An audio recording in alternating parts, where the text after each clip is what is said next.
우린 외국어를 공부할 땐 사전이 필수입니다. 그런데 우리가 이미 알고 있는 국어도 때로는 사전이 필요합니다. 그 단어를 뜻을 모르거나 쓰임새를 알아야 되기 때문이죠. 저는 이렇게 보니까 우리 마을에도 있고 이 간판에 시나브로라고 있는 게 있었습니다. 저는 이게 무슨 불은 줄 알았어요. 그래서 저 말이 무슨 뜻인가 했는데 사전을 찾아보니 그 말이 순 우리말로 모르는 사이에 조금이라는 그런 순 우리말이었습니다.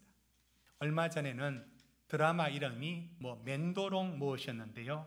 맨도롱이 도대체 이게 또 무슨 말인가 이 사전을 보니까 제주도 방언이었습니다. 이게 그래서 만약에 맨도롱 할 때 와서 밥 먹으라 하면 밥에 따뜻한 온기가 있을 때 온기, 미지근함 또는 따뜻한 이런 걸 뜻하는 말이었습니다. 이렇게 모르는 단어는 사전을 찾아야 알 수가 있었습니다. 그런데 성경을 공부할 때 그리고 성경을 읽어 나갈 때 우리가 사용하는 이 사전은 얼마나 도움이 될까요? 결론적으로 말씀드리면 크게 도움되지 않습니다. 도움이 왜 안 되겠냐마는요. 그러나 그 속뜻을 아는 데는 실패합니다. 그러니 그 단어 원뜻을 모른다면은 1차적으로 사전을 이용할 수 있지만 성경의 원뜻을 깊은 뜻을 말해주는 것을 기대하고 사전을 펼치면 여러분은 실패합니다. 거기에 답을 찾지 못합니다. 여러분 믿음, 소망, 사랑 늘 사용할 수 있는 단어입니다. 그러나 사전에 있는 단어하고 성경이 정말 말하는 의미는 확 달라집니다. 하나의 예를 들자면 여러분 소망이라는 단어를 사전에서 찾으면 이렇게 말하고 있는데요. 소망이 뭐냐면 그것은 어떤 일을 바라거나 또 그 일이 잘 되기를 바라는 것 이렇게 나와 있습니다. 그러나 성경에서 소망은 그렇게 쓴 적이 없습니다. 성경에 그걸 굳이 말하면 소원이고 소망은 하나님이 우리에게 이루어 가시는 그 일을 기대하는 것을 바라는 것. 그러니 하나님이 하시는 일 이런 단어가 일반 사전에 어떻게 들어가겠습니까? 그러니 그 참뜻을 담아낼 수가 없죠. 가장 잘 사전 보고 알 수 없는 단어가 있다면 여러분 사전을 한번 찾아보십시오. 죄라는 단어를 여러분 사전에서 찾으면 어떻게 나오느냐면 사전마다 조금 다르지만 이렇게 나와 있습니다. 한번 보실까요? 죄. 양심이나 도리에 벗어나는 행위, 잘못이나 허물로 인하여 벌을 받을 만한 일, 이걸 죄라고 말합니다. 나름대로 최선을 다하여 표현해낸 정도입니다. 그런데 성경에서 말하는 죄는 전혀 다릅니다. 저건 성경에서 굳이 말하면 저걸 구분해서 범죄라고 해야 됩니다. 저건 범죄라고 해야 됩니다. 죄는 성경에서 말하는 죄는 저런 차원이 아닙니다. 그러니 사전에서 찾는 것은 성경의 깊은 진리에 도저히 도달할 수 없는 부분만 말해주는 것에 불과합니다. 저는 오늘 바로 이 죄라는 부분이 그러면 성경에서는 어떻게 다루며 무엇이라고 말하고 있는지를 오늘 본문에서 찾아가고자 하는 것입니다. 그러니 기본적으로 우리가 죄라고 하는 부분들과 무엇이 다른가를 보면서 성경이 말하는 정말 죄가 무엇인가 이 부분을 우리 함께 찾아갑니다. 그런데 이 말이 나오기 전에 먼저 어떤 말씀에서 이 말이 나왔는지 우리 읽고 시작하겠습니다. 우리 여러분 1장 16절을 우리 같이 읽습니다. 시작. 내가 복음을 부끄러워하지 아니하노니 모든 믿는 자에게 구원을 주시는 하나님의 능력이 됩니다. 먼저는 유대인에게요. 17절 계속 시작. 복음에는 하나님의 의가 나타나서 믿음으로 믿음에 이르게 하나니 기록된 바 오직 의인은 믿음으로 말미암아 살리라 함과 같으니라. 자, 여기서 한번 보십시오. 복음을 뭐라고 말하냐면 16절 복음은 하나님께서 예수 그리스도를 통하여 우리를 구원하시는 유일한 방법이 복음이에요. 다시 복음이 뭐냐면 하나님께서 그다음 예수 그리스도를 통해서 우리를 구원하시는 유일한 방법이고 그게 능력입니다. 16절 그걸 말합니다. 이게 복음입니다. 그러니 이 복음은 이론이거나 교훈이거나 그래서 우리가 그냥 지식적으로 받아들일 부분이 아니고 이 복음이 뭐라고 하느냐면 2절 보십시오. 아들에 관하여. 그렇죠. 복음은 하나님의 아들에 관한 얘기입니다. 그게 3절 4절 계속 이어지죠. 그 다음 9절. 그래서 그 복음을 무슨 복음이라고 말하느냐면 아들의 복음. 9절에 아들의 복음이라고 말합니다. 그러니 그 복음은 이론이거나 교훈으로 받아들였다가 문제가 아니라 그 예수라는 그분의 영이 우리 심령에 들어와야 될 문제예요. 그 문제는 그 지식의 문제가 아닌 겁니다. 아무튼 복음을 받아들인다라고 하는 부분이 지식의 차원이 분명히 있습니다. 그런데 거기에 머물 수 없고 거기 말씀하시는 복음이신 예수 그리스도가 우리 심령에 찾아 들어와야 되는 것. 그게 이제 복음을 받아들이는 것이 됩니다. 자, 그런데 그 복음이 뭐가 드러나느냐면 복음은 하나님이 예수 그리스도를 통해서 우리를 구원하시는 유일한 방법이라 했습니다. 그런데 그 복음의 17절 하나님의 의가 드러났다라고 말합니다. 이때부터 이제 로마서가 결코 만만치 않는 책으로 우리에게 다가오는 이유가 여기 있습니다. 하나님의 의가 뭔가? 이렇게 나가면 책 한 권이 제목이 하나님의 의로 다 다룰 만큼 방대해지는 겁니다. 그러면 우리가 너무 복잡해지고 어려워집니다. 그러니 단순화시키는 게 제가 성도님들과 설교에서 해야 될 일인 겁니다. 왜 복음에는 하나님의 의가 나타나느냐? 17절에 복음의 의가 왜 나타나느냐? 이 말은 반대말을 찾아서 그 뜻을 알고 우리가 이제 들어가야겠습니다. 반대말이 뭐냐?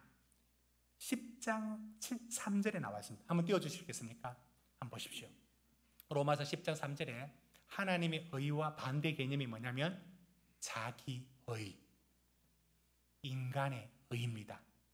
이 말은 복음에는 하나님의 의가 나타났다 했죠. 자, 그러면 이 뜻을 이해하기 위해서 바꿔버립니다. 왜 하나님의 의가 필요합니까? 의라는 것은 하나님이 우리를 받아들이는 기준입니다. 그런데 하나님 의가 뭐가 필요합니까? 내 선행과 나 그래도 양심껏 살았습니다.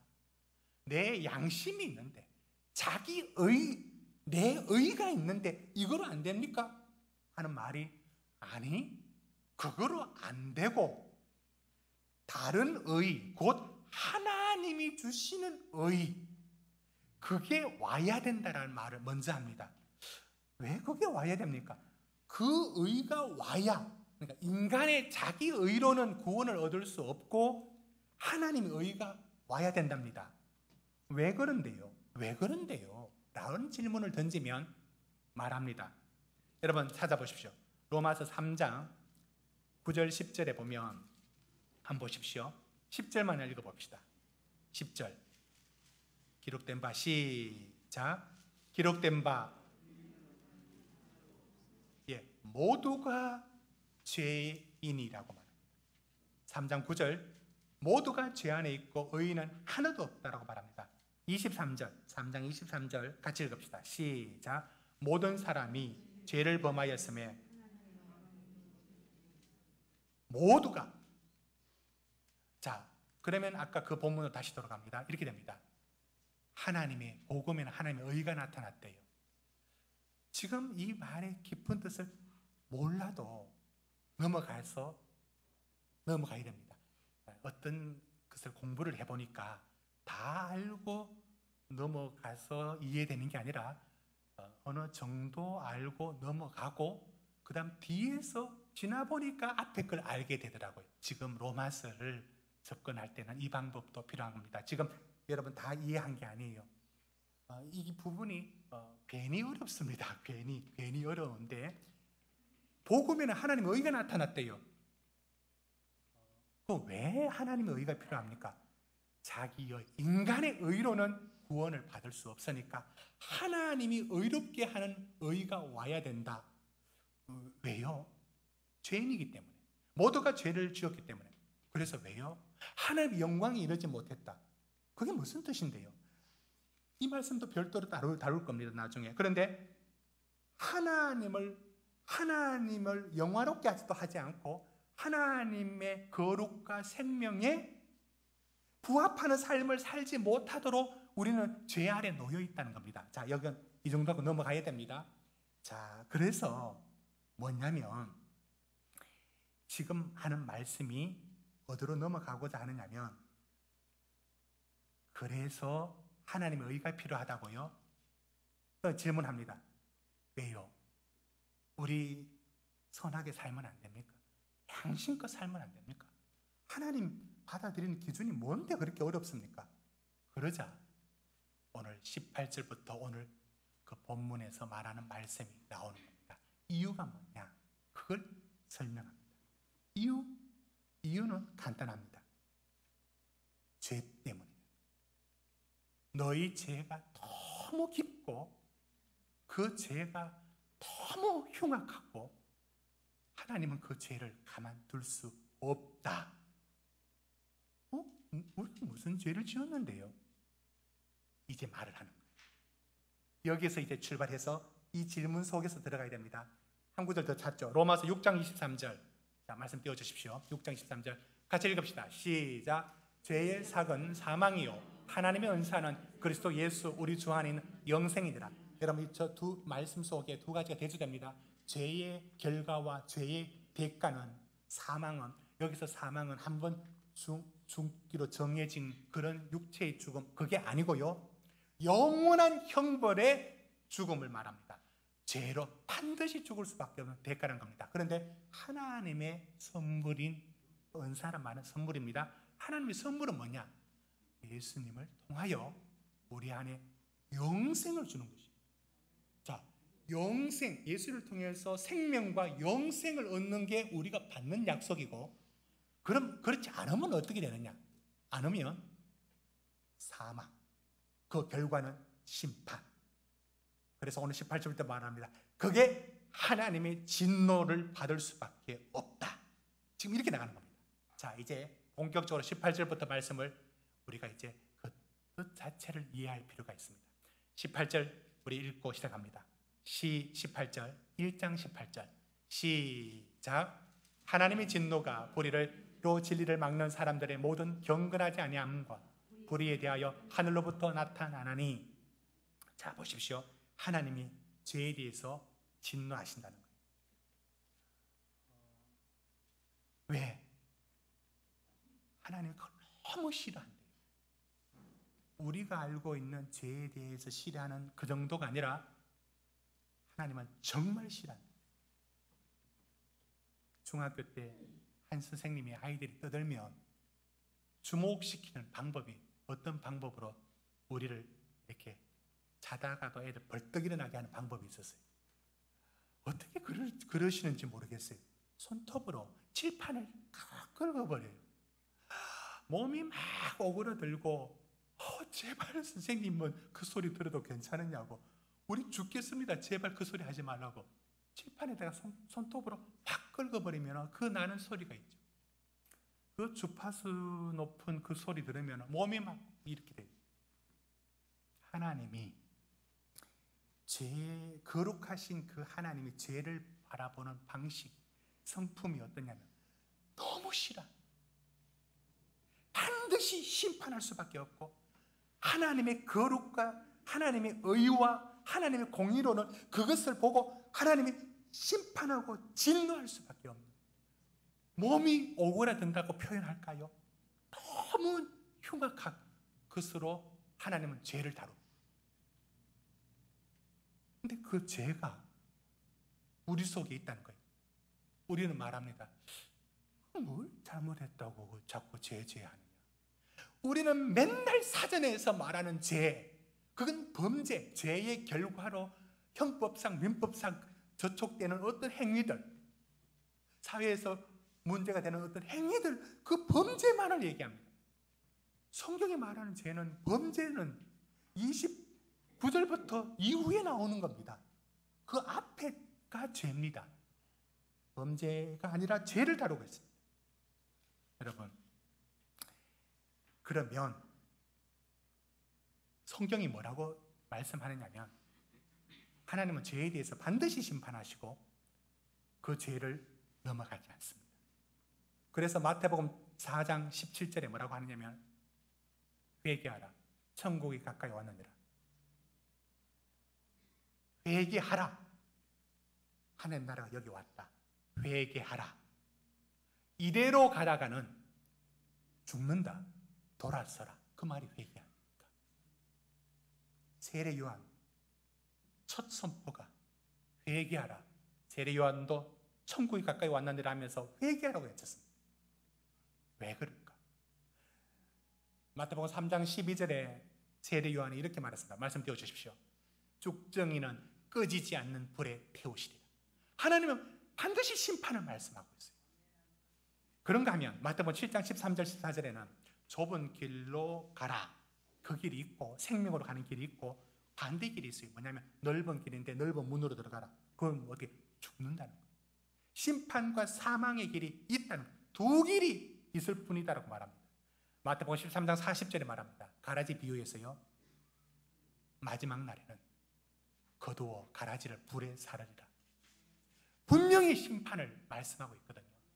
그렇습니다. 그런가 하면 마태복음 25장 30절에는 예수님의 비유 속에 그 초대를 끝까지 거절하는 사람에게는 마지막 날에는 내 쫓기고 슬피 울며 이를 갈리라라고 하는 심판의 말씀을 분명히 말씀했고, 요한복음 3장 16절에도 우리가 너무 잘 알고 있는 것처럼 하나님이 세상을 이처럼 사랑하사 독생자를 주셨으니 이는 그를 믿는 자마다, 이 말씀 속에 너무 쉽게 넘어가지만 멸망, 그 다음 17절에 뭐가 나옵니까? 멸망치 않고 영생을 얻게 하려 하십니다 라고 말할 때에 멸망, 분명히 심판을 말하는 거예요. 그 반대가 영생이죠. 자, 이렇게 하나님은 심판하시고 죄에 대해서 진노하신다고 말합니다. 이제 여기까지 이 말씀을 우리가 읽어온 우리들이 이제는 이 질문에 답을 하면은 이제부터는 성경이 우리에게 답을 줄줄줄 말씀해 줄 겁니다. 이렇게 말해야 됩니다. 그렇게 혐오하시고 하나님이 싫어하시는 죄가 도대체 무엇입니까? 내 사전에는 그게 잘 나와 있지 않습니다. 뭐가 죄입니까? 자, 이 질문 했습니다. 그러고 18절을 읽어보십시오. 그러면 보입니다. 여러분 18절 다시 한번 보십시오. 하나님의 진노가 불의로 진리를 막는 사람들의 모든 경건하지 않음과 그 다음에 불의에 대하여 나타나는, 그러면 죄가 뭐냐? 경건하지 않은 것, 불경건이 죄예요. 무슨 뜻이냐면, 불경건이 뭐냐면 하나님을 인정하지 않고 하나님 없이 마음대로 사는 걸 말하는 것이고, 하나님을 인정하지 않는 생활들이 불경건이에요. 그러니 성경에서 말하는 죄의 뿌리, 범죄의 열매의 결과를 만드는 죄의 뿌리는 다른 게 아니라 하나님을 인정하지 않고 하나님을 내 삶에서 배제시키고 하나님을 사랑하지 않는 게 죄예요. 그게 죄의 뿌리입니다.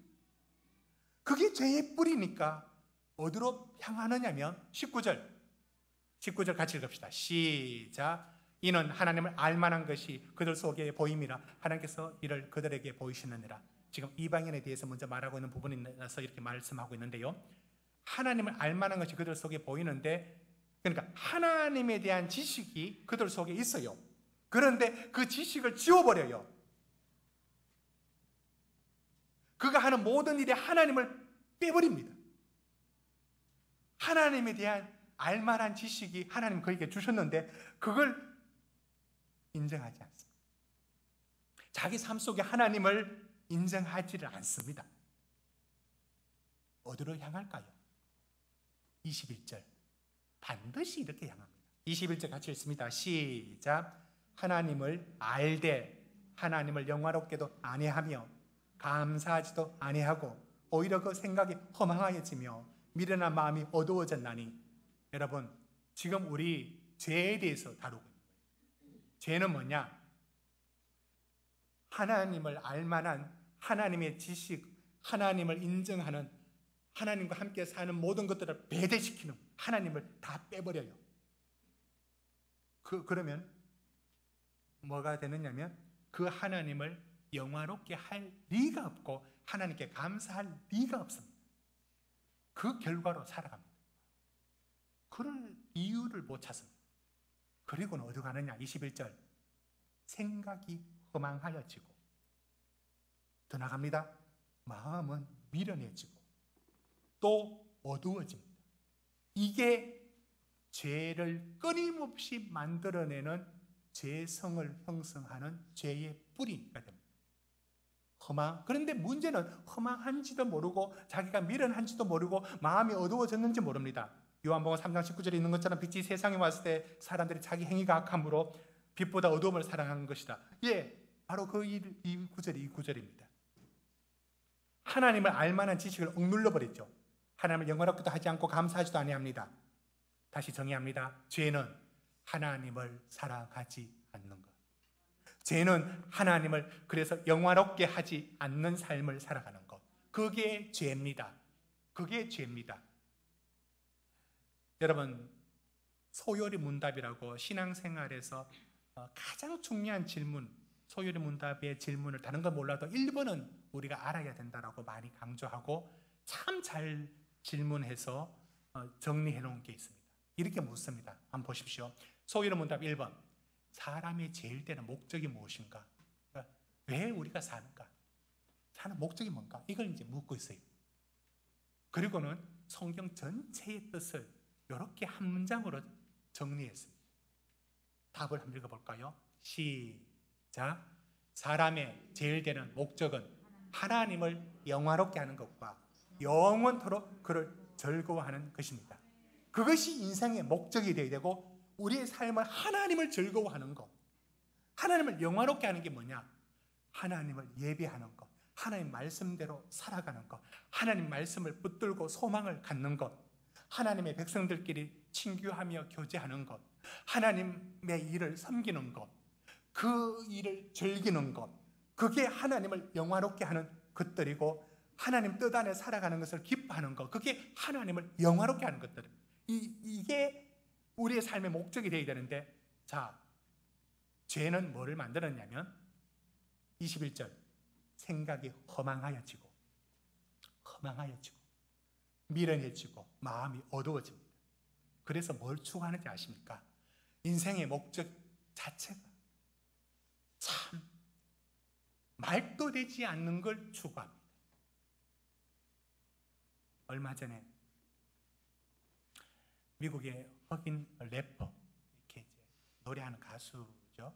래퍼가 나이키 신발을 도용해서 신발을 만들어서 판매하는데 신발 한 켤레가 100몇만 원 이렇게 팔렸는 모양이에요. 근데 그 신발이 뭐냐면 사탄의 운동화라든가 이렇게 되어 있어요. 사진 한번 보십시오. 이렇게 생겼습니다. 근데 저 쿠션이 있는 그 부분이 빨간데 저기 뭘 넣었느냐면 사람의 피를 섞어 넣고 물하고 섞어서 넣어서 팔았던 거예요. 그래서 저 신발 이름이 사탄 슈즈 이렇게 해서 팔았던 거예요. 저런 인간 이런 인간 요즘은 유튜브에 별 뭐 인간들 나오니까 갈로 쳐서 묶어서 버리더라도 제가 묻는 질문은 사는 사람은 뭘까? 그러니까 그걸 물론 가치란 것은 희소 가치 아닙니까? 그게 희소 가치로서 가치가 발생하는 건 제가 인정합니다. 거기까지는 인정해요. 그러나 그걸 소지하고 소유하는 것으로 내 인생의 목표로 삼고 그게 자랑이고 그게 돈 버는 이유이고 이거 이상한 거 아니에요? 그래요. 그런 몇몇 사람은 그런 몇몇 사람이 있다고 칩시다. 지금 이게 성경이 무슨 말하고 있느냐면 죄가 뭐냐면 하나님을 향한 하나님을 다 배제시키면 뭐가 되느냐면 인생의 목적을 어디 두느냐면 허망하고 허탄한 데 둬요. 그런데 놀라지 마십시오. 허망하고 허탄한 게 이런 특정한 사람들의 이 기괴한 행동만을 말하는 게 아니라 우리들 자체가 추구하는 게요. 그 목숨 걸 일도 아닌데 목숨 걸고 있어요.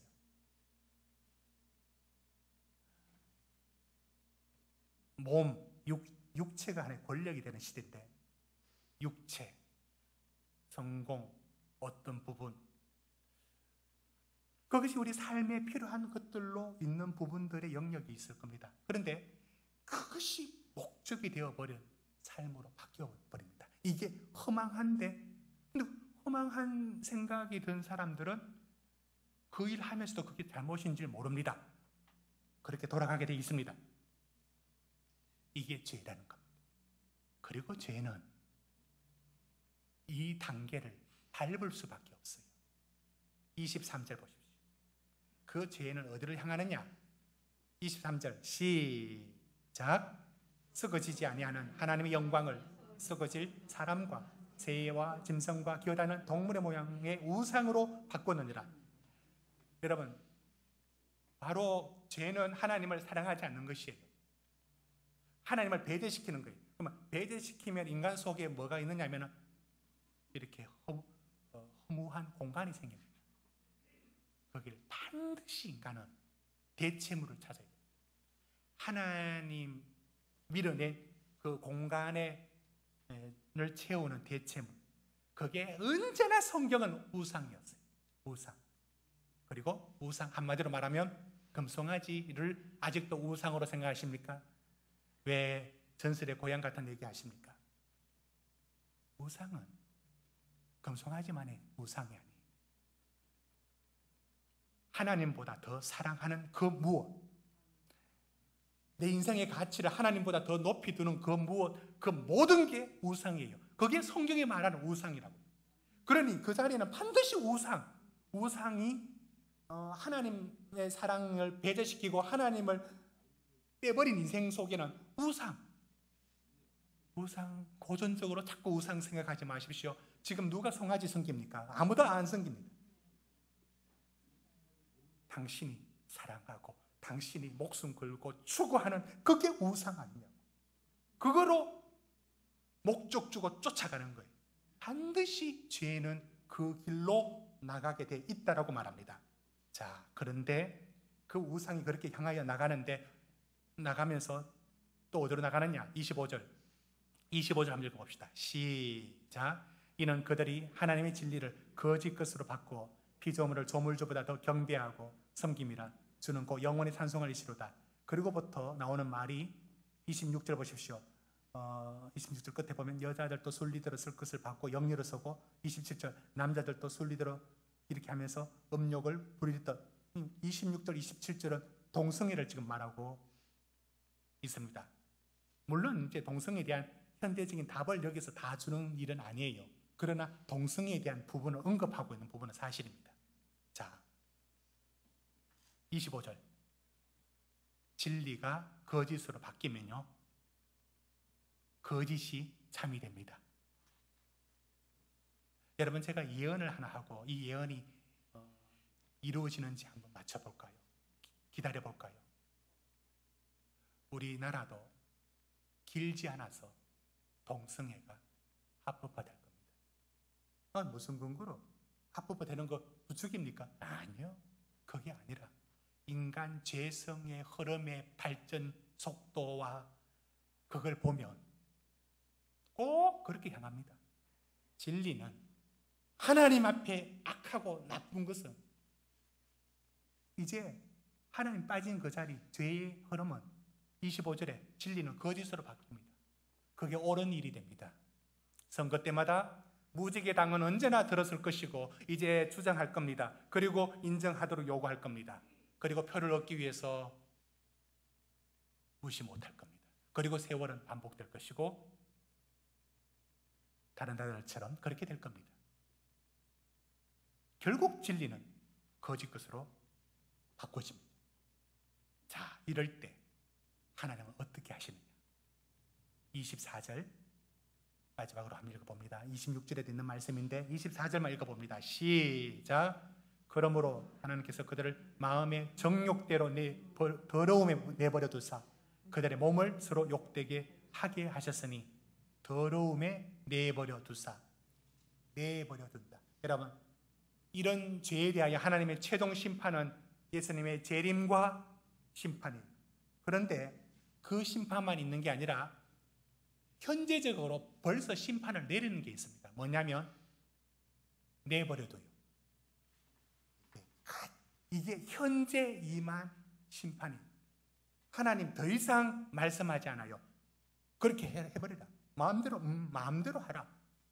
이게 심판됩니다. 여러분, 우리 인류사가 계속 발전할 것 같습니까? 이거 깨졌습니다.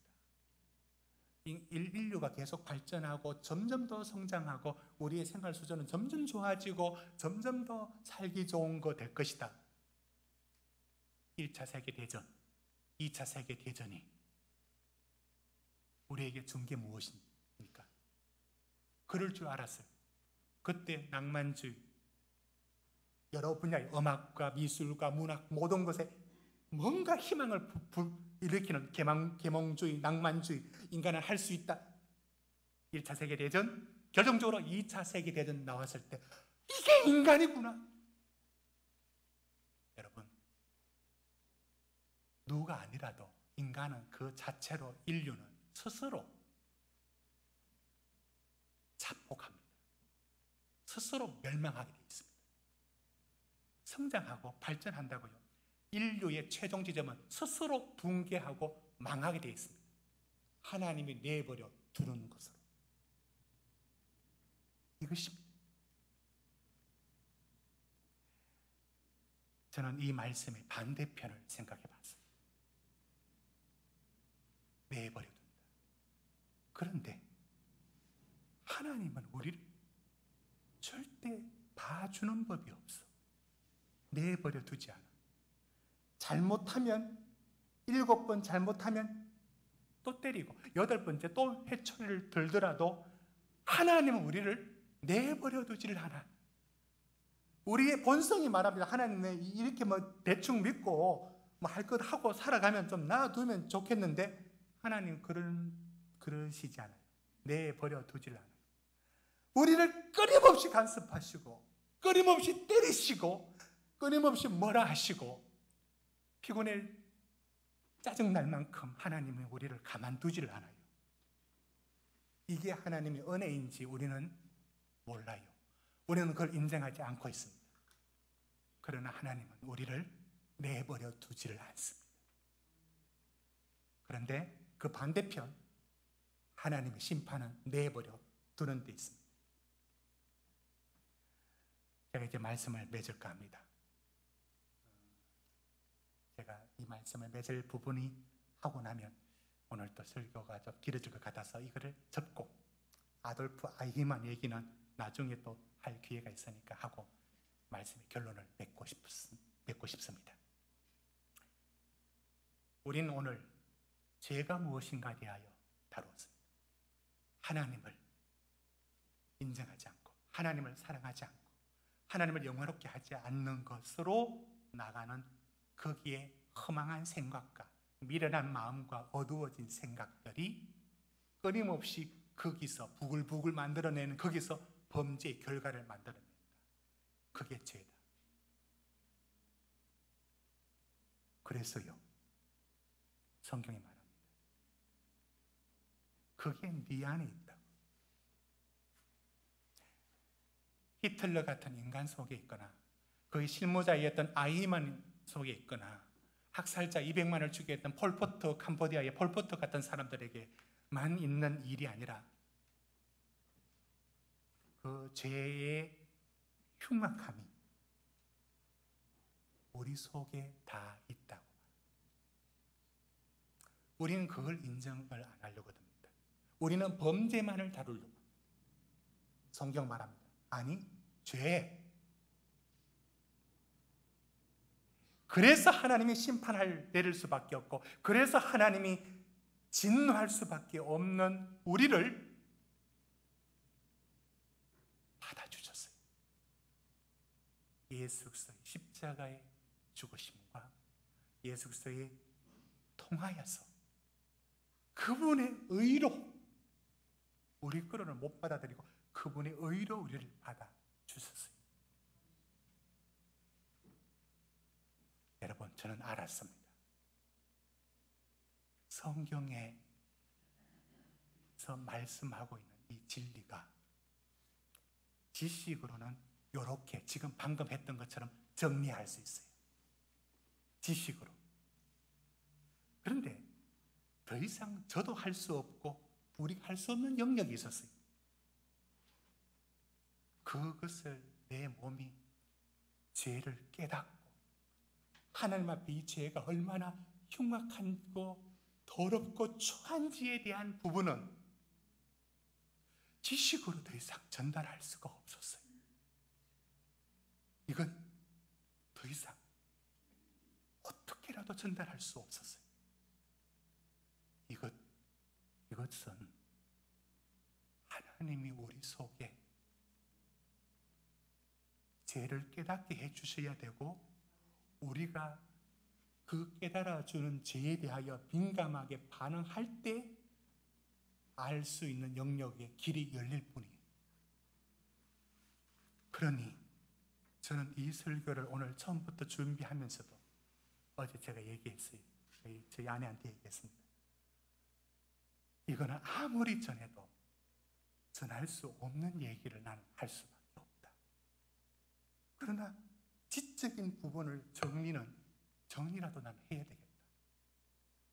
그러나 이게 목표가 아니고 저 자신과 우리 성도님들의 지금 이 말씀에서의 깨달음의 목표는 뭐냐면, 그 죄가 내 안에서 얼마나 꿈틀대고 있는지 하나님 앞에 떨면서 이 죄에 대하여 나를 용서하시고 받아주신 그 하나님의 사랑의 깊이는 저는 더 이상 못하겠어요. 하나님이 우리 심령 속에 깨달음을 주셔야 이 영역으로 넘어갈 수 있는데, 이건 더 이상 말로 전달하려고 아무리 구상을 해도 못하겠습니다. 그러나 우리가 전혀 모르는 것도 아닐 겁니다. 우리 각자가 하나님 앞에 나아가야 합니다. 우린 정말 죽을 수밖에 없는 죄인이었는데, 그런 우리를 하나님이 우리를 예수를 대신해서 우리를 살리셨다는 이 얘기의 깊이를 기도와 여러분의 신앙의 회복을 통하여 깨달아가는 은혜가 있기를 간구합니다. 다 같이 기도드리겠습니다.